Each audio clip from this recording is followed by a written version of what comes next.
Good morning, doctor. Let's think today about phase 1 orthodontics. Let's think today about mixed dentition orthodontics.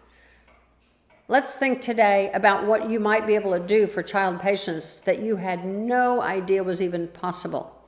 That a lot of our research and a lot of our literature says is not possible. Let's think about it.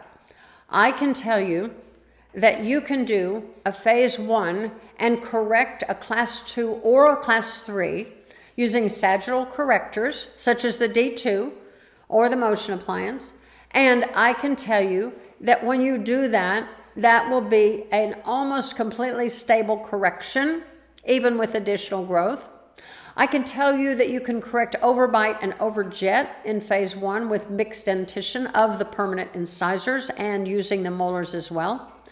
I can tell you that you can use the mini mold to put some bite turbos on the molars in the back, in the posterior, and that you can use utility arches to correct overbite and overjet in the incisors at the same time. I can tell you that kids in mixed dentition often will wear their elastics that you ask them to wear for closing an open bite or for helping the class 2 correctors work. They must wear them much better than later when they have full permanent dentition. I can tell you that you can increase arch length to what you need in mixed dentition so that when teeth erupt, they erupt into the arch. These things are all not only possible, but I do them every single day. And you can do them too. Knowing growth and development, understanding how it all works, being able to evaluate, especially when you treat a lot of children, how much space you need, because you can look at the panoramic and you can get a pretty darn good measurement on those 3s, 4s, and 5s, canines and bicuspids, and find out how much space you need and create it.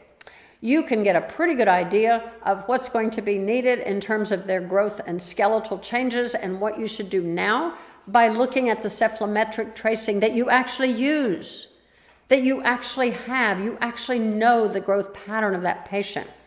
My Rocky Mountain Diagnostic Service cephalometrics gives me such incredible information that I'm ready to go. I know what to do for that patient.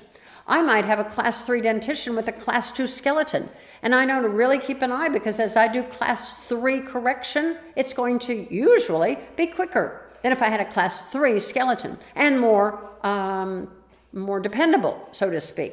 Less chance of overgrowing the correction. So these are all things that can be done. You can do them. It's amazing. The parents are thrilled. The children do well. And mixed dentition is such a wonderful time to treat and to get these big things done. Just some thoughts for you today. Phase 1, mixed dentition. I like the thought, phase 1 and done. Signing off.